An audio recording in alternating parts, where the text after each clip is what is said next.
¿Ves la foto de este tierno bebé? Lo más seguro es que no te suene quién sea, ni te imagines, especialmente porque a nuestra incógnita de hoy la recordamos ya en las últimas épocas de su vida. Y no es cualquier persona, pocos artistas recibieron tantos reconocimientos como él, nada más y nada menos que 59 nominaciones a los premios Oscar y un total de 26 estatuillas ganadas. Su legado, aquel que sigue en pie muchos años después de que perdió la vida, continúa siendo la fantasía de no solo los niños, sino también de los más grandes. Decían que nuestro artista era un hombre lleno de sueños, ambicioso y muy perfeccionista, y no es poca cosa, porque fue un gran dibujante y emprendedor que ha pasado a la historia como un creador de sueños, un ilustrador de la fantasía infantil y en un símbolo de la cultura norteamericana. Hoy en día, su legado está más vivo que nunca. Sin embargo, su figura está rodeada de algunos misterios, como los rumores que surgieron después de que perdió la vida, que hasta el día de hoy muchos siguen creyendo. ¿Sabes de quién estoy hablando? ¿Sabes quién es ese bebé? Pues bueno, quédate conmigo, vamos a repasar sus primeros pasos, el punto más alto de su carrera y su triste e inesperada pérdida. Nuestro artista nació hace más de 100 años, un 5 de diciembre del año de 1901, en un hospital de Chicago. Desde pequeño se crió en una granja en Marceline, Missouri. Era el tercer hijo varón y 2 años después llegaría su querida hermana menor. Al venir entonces de una familia humilde, todos participaban en las labores en el campo. Fue en esta época, en contacto con la naturaleza en su estado más puro, que el pequeño despertó su interés por el dibujo y la pintura. Observando a los animales que lo rodeaban, perros, patos y hasta ratones, desde muy chico dio muestra de su talento e ingeniosas imitaciones de estos animales. Sus dibujos también eran muy buenos, que a los 7 años vendió sus primeros bocetos a sus vecinos, que hoy en día, por cierto, valdrían millones de dólares. Su vida rodeada entonces de animales, aquellos que poblaron su imaginación, duró poco debido a que la familia se vio obligada a mudarse a Kansas City cuando su padre casi pierde la vida por una fiebre tifoidea, enfermedad provocada por la bacteria Salmonella. En esa ciudad, rodeada de tristeza y colores grises, nuestro pequeño artista se vio obligado a trabajar como repartidor de periódico. Desde ese momento, todo se complicó. Su rendimiento en la escuela comenzó a bajar debido al cansancio por las horas de trabajo. El niño debía madrugar todos los días junto con su hermano para cumplir con las tareas del reparto. En esos tiempos, su padre se había comprado un puesto de diarios y les había dado esas responsabilidades antes de ir a la escuela.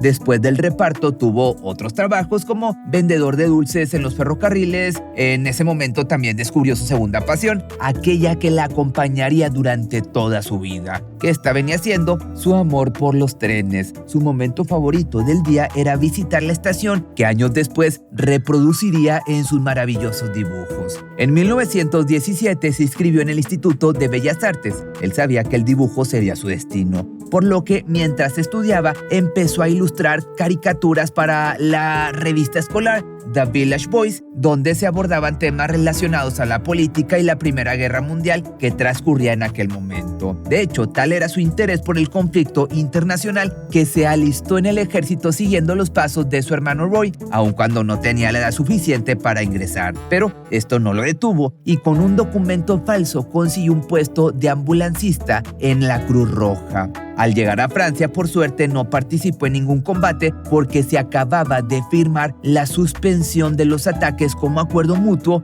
de todas las partes. Sin embargo, su hermano no contó con la misma suerte o no corrió y se enfermó de tuberculosis, por lo que permaneció mucho tiempo internado. Cuando volvió a su país natal, su deseo de convertirse en un dibujante fue creciendo más y más. Ya no le alcanzaba con hacer caricaturas en la revista universitaria, por lo que al poco tiempo comenzó a trabajar como aprendiz en Kansas City con animadores y técnicos en efectos especiales. En la agencia Pesman Rubin Commercial Art Studio fue donde conoció a quien se convertiría en su mejor amigo y colega, el animador Obi Iwerks. Años más tarde, juntos crearían a la mítica caricatura que hasta hoy en día todos reconocen fácilmente. Ahora te pregunto, ¿puedes imaginar de qué personaje te estoy hablando? Pues bueno, si no, avancemos un poco más para que no te quedes con la duda. Con Obi crearon una empresa. Si te dijera el nombre de esta empresa, pues ya no tiene chiste este video, así que no te lo voy a decir. Lamentablemente las cosas no salieron como esperaba y la empresa duró tan solo un mes porque nuestro artista prefirió asegurarse un salario fijo y entró a la productora Kansas City Film Ad, pero no dejó solo a su amigo y se lo llevó consigo. 2 años después, con mucha más seguridad, sintió que ya estaba listo para volver a emprender y en el año de 1922 fundó el estudio de animación Laugh Out Grand Films y comenzó a dibujar cortometrajes para niños. Con mucha creatividad, ambos jóvenes lanzaron unos cortos espectaculares para aquella época que combinaban la animación con imágenes rodadas en estudios. Imaginen la reacción de los espectadores de esta época en la que ni siquiera había irrumpido el cine sonoro. Entonces, al ver a sus actores favoritos interactuando con animaciones, fue una locura para el mundo entero. Así llevaron a la pantalla a Alicia en el País de las Maravillas del escritor Lewis Carroll, en donde se vio a la pequeña actriz Virginia Davis adentrarse en el mundo animado. Si bien fue todo un éxito, la empresa se fue a bancarrota. Su obsesión con esta pieza lo llevó a invertir demasiado y no pudo afrontar los gastos. Era tanta su deuda que nuestro artista dormía en la oficina. Desesperado, recurrió entonces a la ayuda financiera de su hermano Roy. Fue así que el 16 de octubre de 1923 fundaron una nueva empresa. Ese día se toma como la fecha de nacimiento de su imperio de caricaturas. Un año después y luego de la creación de varios cortos, en 1924 volvió a reencontrarse con su amigo Obie y con él se dedicó a lo que más le gustaba, que era crear personajes, especialmente los cuentos de hadas, narrar sus historias y dirigirlas. Al año siguiente conoció a su empleada Lillian Bounce, quien se convirtió en el amor de su vida. A los pocos meses de enamorarse se casaron. Luego su amistad con Obie y su relación con su esposa serían claves para la creación de su mítico personaje, que es el más icónico, pero antes fue golpeado por la traición, y es que él junto con su amigo dieron vida a Oswald, el conejo de la suerte, pero Charles Mines, productor de Winkler Pictures, les hizo una mala jugada, y es que litigó los derechos del personaje y se los ganó. A partir de ahí los amigos empezaron a estar más atentos con la cuestión de derechos.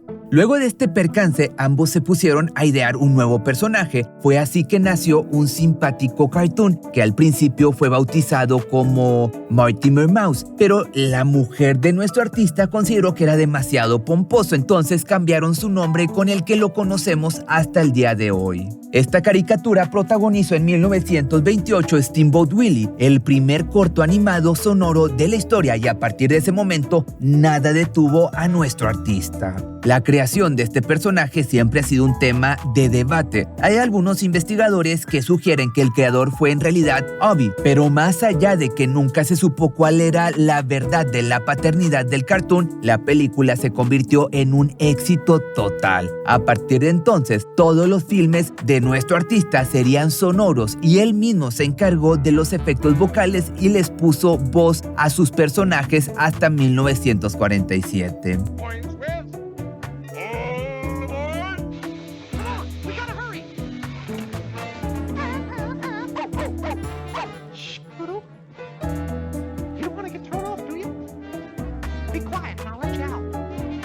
Con la incorporación de la tecnología Technicolor, lanzó el corto Flores y Árboles, donde cuenta la historia de 2 árboles enamorados que sobreviven en un incendio en el bosque provocado por un árbol seco y celoso. Con este premio ganó el primero de sus muchos Oscars. Después, entre 1929 y 1939, se estrenaron una serie de cortos animados donde nacieron otros personajes de su universo como Pluto, Goofy y el Pato Donald. ¿Ya sabes de quién estoy hablando ahora? Pues claro que sí, el mismísimo Mickey Mouse, el amado ratón, el primero de muchos personajes creados por nada más y nada menos que Walt Disney, nuestro personaje misterioso de hoy. ¡Hola! ¡Soy yo, Mickey Mouse! En 1937, luego de su fama ganada gracias al ratón, Walt se embarcó en la creación de su primer largometraje animado, Blancanieves y los 7 enanitos, que se convirtió en la película más taquillera de la historia. Pero el éxito abrumador permitió que el empresario se mudara a Burbank, donde actualmente se encuentra la sede de Walt Disney Productions. Ahí continúa siendo un éxito tras otro, entre los que están Pinocho, Dumbo y Bambi. Sin embargo, no tuvo el camino fácil. En los 30 surgió un gran competidor, los Looney Tunes, de la mano de la Warner Bros. Con la llegada del conejo Bugs Bunny se afianzó en los años 40. Sin embargo, rápido de reflejos, el padre de Mickey comenzó a planificar sus parques temáticos que serían un antes y un después en el mundo de los dibujos animados. Con el tiempo, este proyecto, más bien modesto, iría creciendo hasta convertirse en lo que hoy conocemos como Disneylandia, un gran complejo de diversión situado en California. Luego, para llevar a cabo este ambicioso plan, Disney se basó en el parque Children's Fairyland en Oakland y en los jardines de Tivoli en Copenhague, aunque también se cree que pudo haberse inspirado en el Parque República de los Niños situado en La Plata, Argentina. El 17 de julio de 1955, Disneylandia abrió sus puertas sobre lo que había sido una plantación de naranjos.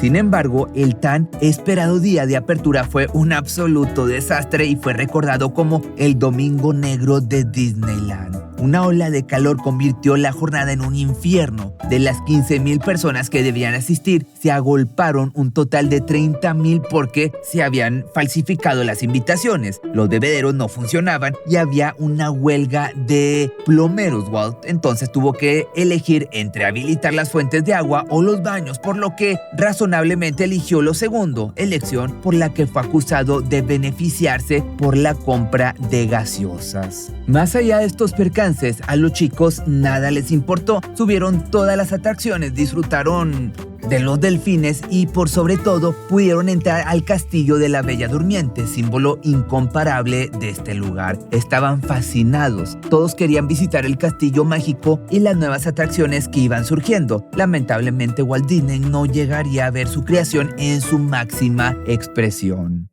Y es que el creador del tan entrañable ratón falleció el 15 de diciembre de 1966 a la corta edad de 65 años, tras un paro cardiorrespiratorio. El animador era un fumador compulsivo y poco antes le habían detectado un cáncer de pulmón. A pesar de su triste partida, se creó la leyenda que dice que Walt Disney fue congelado para mantenerse vivo hasta que la ciencia fuera capaz de curar su enfermedad. Sin embargo, parece que nada de esto es cierto, ya que no existe ningún tipo de prueba que pueda demostrarlo. Pero aún así, un número considerable de gente sigue tomando en serio esta teoría e incluso se ha hecho referencia a este tema en diversas series satíricas de televisión. Que por otro lado, hace ya 100 años Walt dio vida a una de sus creaciones más emblemáticas, el ratón Mickey Mouse. En ese momento no podían imaginar la fama que alcanzarían sus personajes en el nuevo milenio.